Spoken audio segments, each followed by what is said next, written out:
Hi, welcome to Richard Gabili YouTube channel, and for today's tutorial, I will be teaching you on how to add torch button in control center on iPhone X. But first, can you subscribe to this channel and don't forget to hit the subscribe button and the bell to notify you for the new updates. And let's start.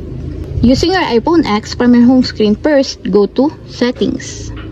Then in the settings, scroll down and find the control center, then tap. Then after that, in the control center, scroll down again and go to more control sections, then find the torch.